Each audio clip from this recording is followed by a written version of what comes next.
السلام علیکم ورحمۃ اللہ وبرکاتہ۔ میں انشاءاللہ اس ویڈیو کے اندر عید الاضحیٰ کی نماز کی نیت بھی بتاؤں گا اور ایک دو مسائل ہیں وہ بھی انشاءاللہ میں اس کے اندر ویڈیو کے اندر وضاحت ضرور کروں گا۔ تو ویڈیو شروع کرنے سے پہلے میں تمام حضرات سے مؤدبانہ درخواست کرتا ہوں کہ جو بھی اس چینل پر سب سے پہلے آئے ہیں تو ان سے میری مؤدبانہ درخواست ہے کہ وہ اس چینل کو ضرور سبسکرائب کرے تاکہ نئی آنے والی ویڈیو آپ کو سب سے پہلے ملتی رہے۔ یہ ویڈیو آخر تک ضرور دیکھنا کیونکہ میں شروع میں تو نماز کی نیت اور اس کا طریقہ بتاؤں گا، پھر میں عید الاضحیٰ کی کچھ سنت ہے وہ بتاؤں گا۔ دیکھیے، جیسے کہ عام طور پر سب نماز پڑھتے ہی ہیں، لیکن عید الفطر اور عید الاضحیٰ اس کا کچھ طریقہ الگ ہے اور بس سمجھنے کا فرق ہے، لیکن نماز اسی طریقے سے ہے۔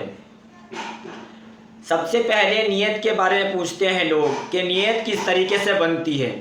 دیکھیے، جب آپ گھر سے چلے ہیں تو آپ عید الاضحیٰ کی نماز کے لیے آپ چلے ہیں، آپ عید الاضحیٰ کی نماز پڑھنے کے لیے ہی مساجد کے اندر آتے ہیں یا عیدگاہ جاتے ہیں، تو آپ کی نیت تو ویسے ہی ہو گئی، اصل نیت دل کے ارادے کا نام ہے۔ لیکن اگر آپ کو یہ لگے کہ میں زبان سے کہوں، میرا ذہن نماز کے اندر رہے تو میں زبان سے نیت کروں، تو پھر زبان سے اس طریقے سے نیت کرے: 2 رکعت نماز واجب عید الاضحیٰ، 2 رکعت نماز واجب عید الاضحیٰ مع 6 زائد تکبیروں کے، پیچھے پیش امام کے، رخ میرا کعبہ شریف کی طرف۔ اب جب ہم نے کہہ دیا رخ میرا کعبہ شریف کی طرف، ہم دونوں ہاتھ کانوں تک اٹھائیں گے اور ہاتھ کو باندھ لیں گے۔ ہاتھ باندھنے کے بعد ہم یہاں پر ثنا پڑھیں گے۔ ثنا پڑھنے کے بعد ہم یہاں پر 3 زائد تکبیر کہیں گے۔ پہلی تکبیر پر ہم کانوں تک ہاتھ اٹھائیں گے اور ہاتھ چھوڑ دیں گے۔ پھر دوسری تکبیر پر ہم اللہ اکبر کہہ کر کانوں تک ہاتھ اٹھائیں گے اور ہاتھ چھوڑ دیں گے۔ تیسری تکبیر پر ہم کانوں تک ہاتھ اٹھائیں گے اور ہاتھ باندھ لیں گے۔ یہ ہماری پہلی رکعت کی ترتیب ہوئی۔ جب ہم نے ہاتھ باندھا، اس کے بعد امام صاحب قرات کریں گے اور قرات ہونے کے بعد رکوع سجدہ وغیرہ پوری ایک رکعت مکمل ہو جائے گی۔ پھر دوسری رکعت کے اندر امام صاحب پہلے قرات کریں گے، قرات مکمل ہونے کے بعد پھر 3 زائد تکبیریں کہی جائیں گی۔ پہلی تکبیر پر کانوں تک ہاتھ اٹھائیں گے اللہ اکبر کہتے ہوئے، اللہ اکبر کہہ کر ہاتھ چھوڑ دیں گے۔ دوسری تکبیر پر بھی کانوں تک ہاتھ اٹھائیں گے، اللہ اکبر کہہ کر ہاتھ چھوڑ دیں گے۔ تیسری تکبیر پر بھی کانوں تک ہاتھ اٹھائیں گے اور ہاتھ چھوڑ دیں گے۔ چوتھی تکبیر کہتے ہوئے رکوع میں چلے جائیں گے۔ اسی طریقے سے ہم نماز کو مکمل کر لیں گے۔ یہ تو تھا عید الاضحیٰ کی نماز کا طریقہ۔ لیکن ایک بات اور عرض کر دوں کہ بعض رات کیا کرتے ہیں کہ عید الاضحیٰ کی نماز پڑھتے ہی فوراً بھاگ جاتے ہیں، خطبہ نہیں سنتے، جبکہ خطبہ کا سننا یہ واجب ہے، تو خطبہ ضرور سنیں۔ عید الاضحیٰ کی سنتیں کیا ہیں، اللہ کے رسول صلی اللہ علیہ وسلم کا کیا معمول تھا اس عید الاضحیٰ کے اندر؟ سب سے پہلے تو آپ دونوں عید کے اندر، چاہے وہ عید الفطر ہو چاہے وہ عید الاضحیٰ ہو، آپ سب سے پہلے اٹھا کرتے تھے، یعنی کہ عام دنوں سے۔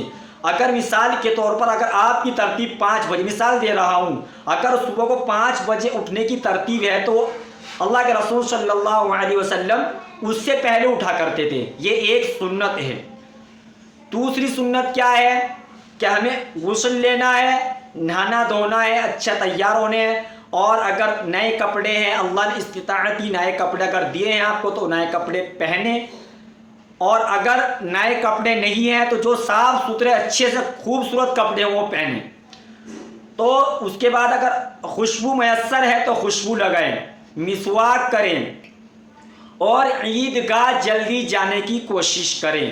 اور اللہ کے رسول صلی اللہ علیہ وسلم عید الاضحیٰ کے موقع پر بغیر کچھ کھائے پیے آپ عیدگاہ جایا کرتے تھے، اور عید الفطر کے اندر آپ کچھ میٹھا کھا کر جایا کرتے تھے عیدگاہ، تاکہ امت کو پتہ لگ جائے کہ اب روزے کی چھٹی ہو چکی ہے، اب روزے ختم ہو گئے ہیں۔ اس لیے عید الفطر پر آپ کچھ میٹھی چیز کھا کر جایا کرتے تھے۔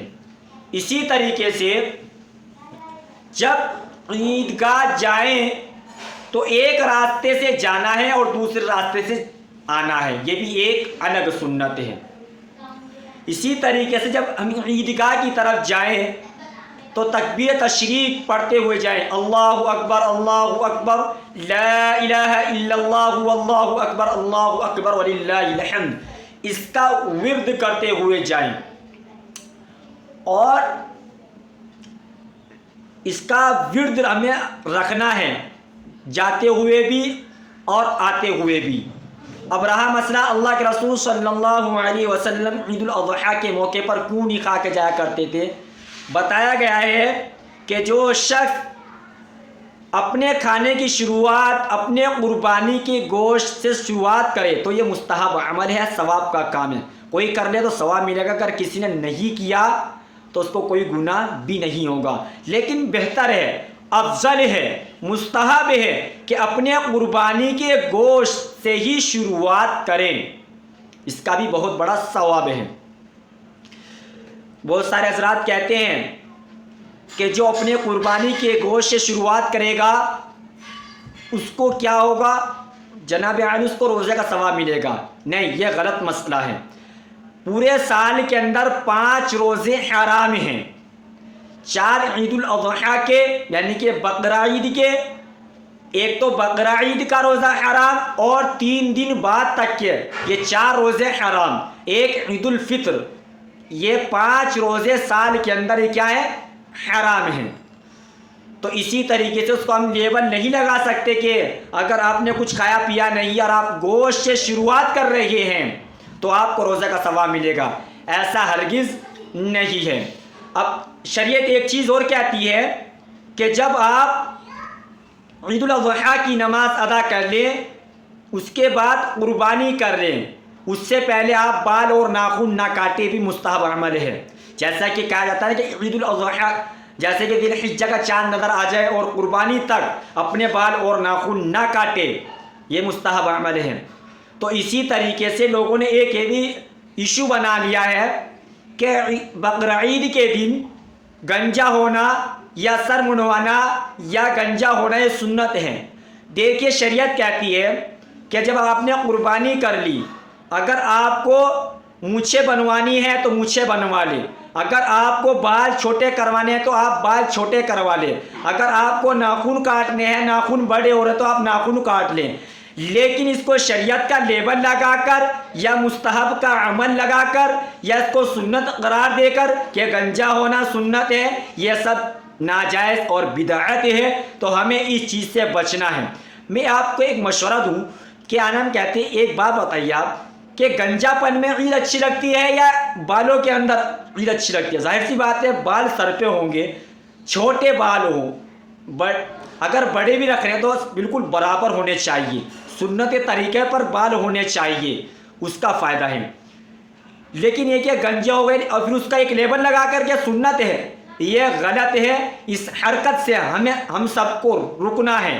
اگر بال کٹوانے ہیں یا ناخن کاٹنے ہیں تو آپ پاکی کے طور پر کٹوا سکتے ہیں، کوئی حرج کی بات نہیں ہے، لیکن ثواب کی اس میں نیت ہرگز نہ کریں۔ اگر آپ ثواب کی نیت سے بال کٹوائیں گے یا ثواب کی وجہ سے آپ مونچھیں کٹوائیں گے یا کچھ بھی کٹوائیں گے، ثواب سمجھ کر کریں گے کسی بھی کام کو، تو آپ کو ثواب تو کیا ملے گا، الٹا آپ پر وبال ہو جائے گا۔ اللہ عمل کی توفیق عطا فرمائے۔ اس ویڈیو کو زیادہ سے زیادہ شیئر کرے تاکہ کچھ لوگوں کو عید الاضحیٰ کی نماز کا طریقہ پتہ لگے اور ان مسائل کا کچھ پتہ لگے۔ اللہ عمل کی توفیق عطا فرمائے۔ السلام علیکم ورحمۃ اللہ وبرکاتہ۔